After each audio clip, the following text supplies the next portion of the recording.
صلی علی نبینا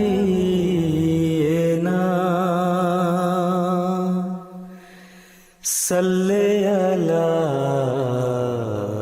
محمد.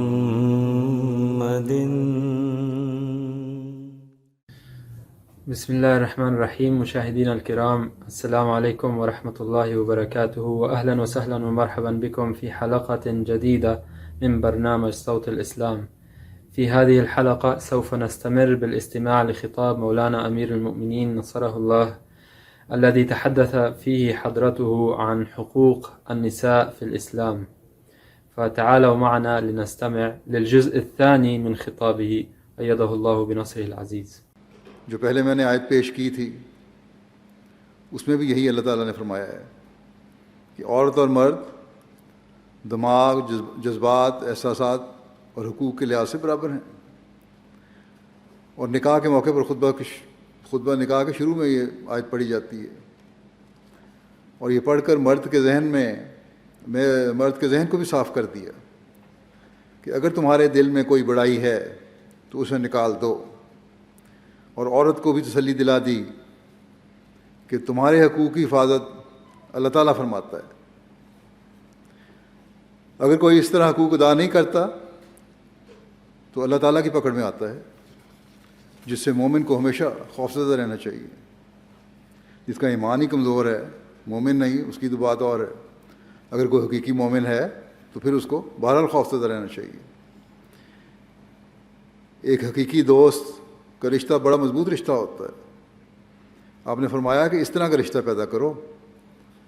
اس آزاد معاشرے میں کہنے کو تو دوستی کر کے ایک دوسرے کو سمجھ کر رشتے ہوتے ہیں.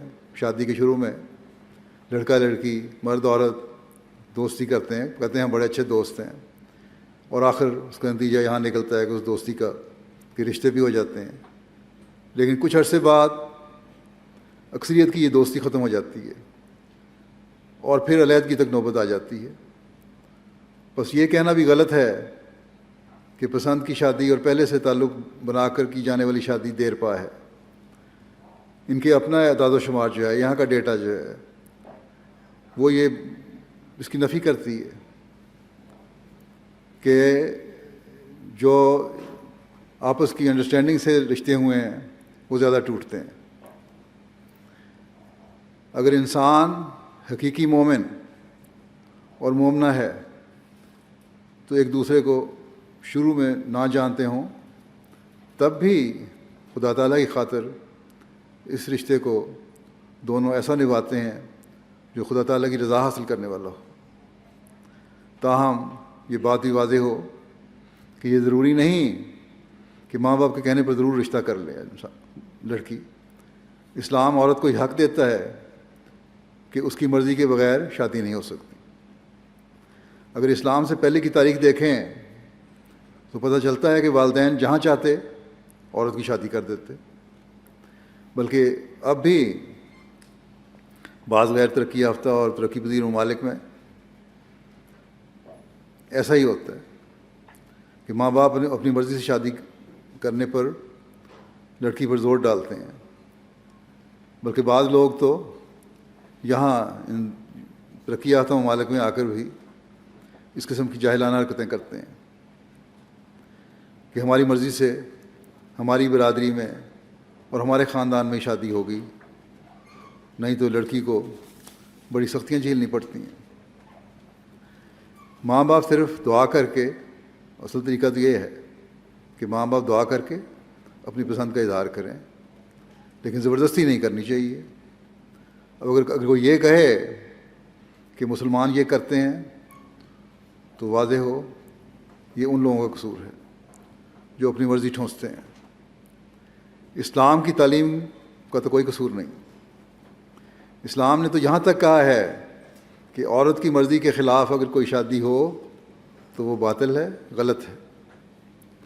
بس یہ ایک بہت بڑا حق ہے جو قرآن کریم نے اور اسلام نے عورت کو دیا ہے، جس کا اس سے پہلے تصور بھی نہیں تھا. پھر جیسا کہ حضرت مسیح موعود علیہ السلام نے فرمایا کہ خاوند اور بیوی کا رشتہ ایک ایسا رشتہ ہے جس میں وہ ایک دوسرے کے رازدار بھی ہوتے ہیں، اور اس لحاظ سے مرد کی بہت سی باتوں کی عورت گواہ ہوتی ہے۔ پھر عورت بڑی گہری نظر سے اپنے خاوند کو دیکھتی ہے کہ اس میں کیا خوبیاں ہیں اور کیا خامیاں ہیں، اور اگر مرد اپنے فرائض اور حقوق جو اللہ تعالیٰ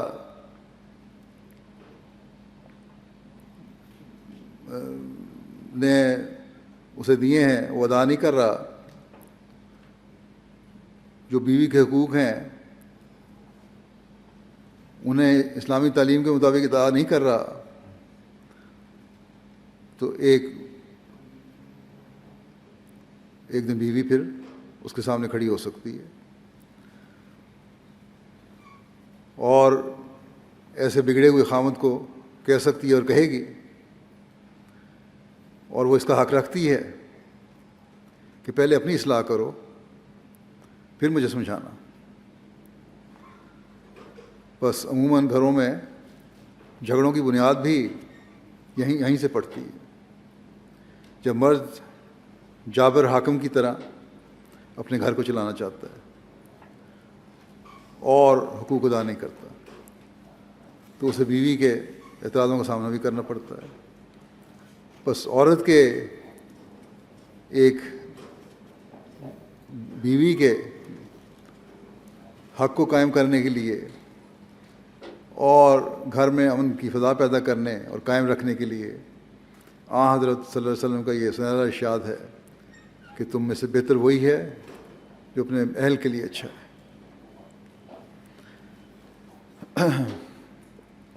کتنے بڑے حق ہیں جو عورت کو دیے۔ پھر اسلام نے عورت کو الگ گھر کا حق دیا ہے، اس پہ بھی بعض لوگ سوال کرتے ہیں۔ آج کے معاشرے میں خاص طور پر ایشین یا پاکستانی یا ہندوستانی معاشرے میں اس بات پر جھگڑے ہوتے ہیں کہ ایک گھر میں رہنے کی وجہ سے بیوی کی اپنے سسرال سے چھوٹی چھوٹی باتوں پر انبن رہتی ہے، جو بڑھتے بڑھتے پھر خاوند بیوی کے جھگڑوں میں تبدیل ہو جاتی ہے اور علیحدگی تک پہنچا دیتی ہے۔ تو بیوی کو یہ حق ہے کہ وہ علیحدہ گھر کی خواہش کرے، اور انتہائی مجبوری کے علاوہ مردوں کو یہ کہا گیا ہے کہ اس خواہش کو پورا کرنا چاہیے۔ لڑکی کو مجبور نہیں کرنا چاہیے کہ وہ ضرور سسرال میں رہے،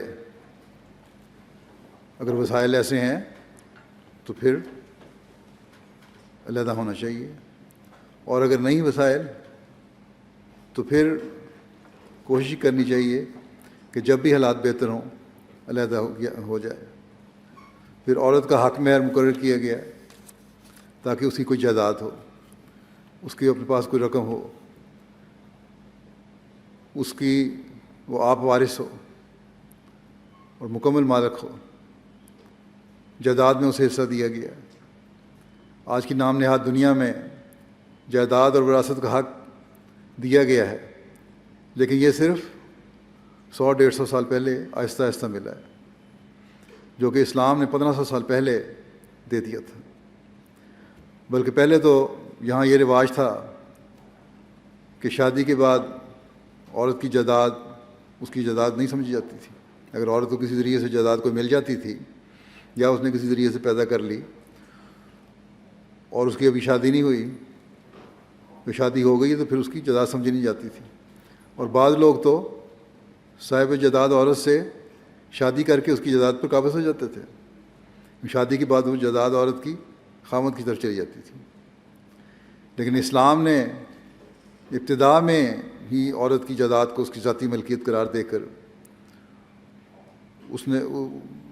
اسے اتنی آزادی دے دی کہ صحابہ کو اس زمانے میں شبہ پڑ گیا کہ مرد کی یہ بھی کوئی کے لیے یہ بھی جائز نہیں ہے کہ عورت کی جائیداد میں سے عورت کی مرضی سے بھی کچھ خرچ کر لے یا لے لے۔ اگر عورت دے بھی تو تب بھی نہیں لینا۔ اس حد تک صحابہ محتاط ہو گئے تھے۔ صحابہ اس وقت تک اس سے بچتے رہے جب تک کہ اسلام کی تعلیم میں یہ حکم نہیں آ گیا کہ تم عورت کی طرف سے خوشی سے دیا ہوا تحفہ لے بھی سکتے ہو اور اپنے اوپر خرچ بھی کر سکتے ہو۔ اگر عورت خوشی سے دیتی ہے تو کوئی حرج نہیں، لے لو، اتنی احتیاط کی ضرورت نہیں۔ پھر اسلام نے لڑکیوں کی تعلیم پر زور دیا اور تاکید فرمائی ہے، یہاں تک فرمایا کہ جس کی 2 لڑکیاں ہوں اور وہ ان کی اچھی تربیت کرے تو خدا تعالیٰ اس کے گناہوں کو معاف کر دیتا ہے۔ ایک عورت حضرت عائشہ رضی اللہ عنہا کے پاس آئی، غریب عورت تھی، اور کھانے کے لیے کچھ مانگا۔ اس کے ساتھ 2 لڑکیاں تھیں، ایک اس نے اپنے دائیں طرف بٹھا لی، ایک بائیں طرف بٹھا لی۔ حضرت عائشہ کے پاس اس وقت سوائے ایک کھجور کے گھر میں کچھ نہیں تھا، انہوں نے کھجور اسے دے دی۔ اس عورت نے منہ میں ڈال کر کھجور کے 2 ٹکڑے کیے اور آدھا ایک کو دے دیا اور آدھا دوسری کو، اور خود بھوکی رہی۔ جہاں اس سے ماں کی قربانی کا پتہ لگتا ہے، وہاں حضرت صلی اللہ علیہ وسلم نے ایک اور خوبصورت بات بیان فرمائی اس کے اس عمل سے۔ جب وہاں حضور صلی اللہ علیہ وسلم کو یہ بات بتائی گئی تو آپ نے فرمایا کہ جس کی 2 بیٹیاں ہوں اور وہ ان کی اچھی تربیت کرے اور ان کی تعلیم اور ان کو تعلیم دلوائے تو اللہ تعالیٰ اس پر جنت واجب کر دیتا ہے، اس عورت پر جنت واجب کر دیتا ہے۔ یہ ضروری نہیں ہے کہ تعلیم اس لیے حاصل کی جائے کہ ملازمت کرنی ہے، اگلی نسل کی تربیت اور اس کی تعلیم کے لیے بھی عورت کی تعلیم ضروری ہے۔ کسی کا خاص پیشہ اور ہنر کو سیکھ کر اس میں کام کرنا اور ملازمت کرنا بھی غلط نہیں ہے، لیکن عورت اگر اگلی نسل کو سنبھالنے کے لیے تعلیم کے زیور سے آراستہ ہوتی ہے تو یہ اسے جنت کی خوشخبری دیتی ہے، جس کا ایک دوسری حدیث میں یوں ذکر آیا ہے کہ جنت ماؤں کے قدموں کے نیچے ہے۔ یعنی اولاد کی اعلیٰ تربیت اور تعلیم صرف ماؤں کو جنت میں نہیں لے جاتی بلکہ بچوں کو بھی جنت میں لے جانے کا ذریعہ بنتی ہے۔ یہ کتنا بڑا اعزاز اور مقام ہے جو مرد کو نہیں دیا گیا، عورت کو دیا گیا، بلکہ عورت کی عزت کو اس سے ہی بڑھ کر بیان کیا گیا ہے۔ بس نیک عورت، مومنہ عورت ایسی ہے جو مردوں سے کئی قدم آگے ہو سکتی ہے، اور جس قوم کی عورتیں نیکی میں آگے ہوں، تعلیم یافتہ اور تربیت یافتہ ہوں، اپنے بچوں کی صحیح اسلامی تعلیم کی روشنی میں تربیت کرنے والی ہوں، تو پھر اگلی نسلیں جن میں لڑکے بھی شامل ہیں، لڑکیاں بھی، ایسی نکلیں گی جو نیکی اور تقوی میں ایک دوسرے سے سبقت لے جانے والی ہوں گی، بڑھنے والی ہوں گی۔ مشاهدينا الكرام، جزاكم الله أحسن الجزاء على حسن المتابعة، ونأمل لقاءكم في حلقات جديدة من مثل هذه الحلقات في المستقبل. جزاكم الله أحسن الجزاء، والسلام عليكم ورحمة الله وبركاته.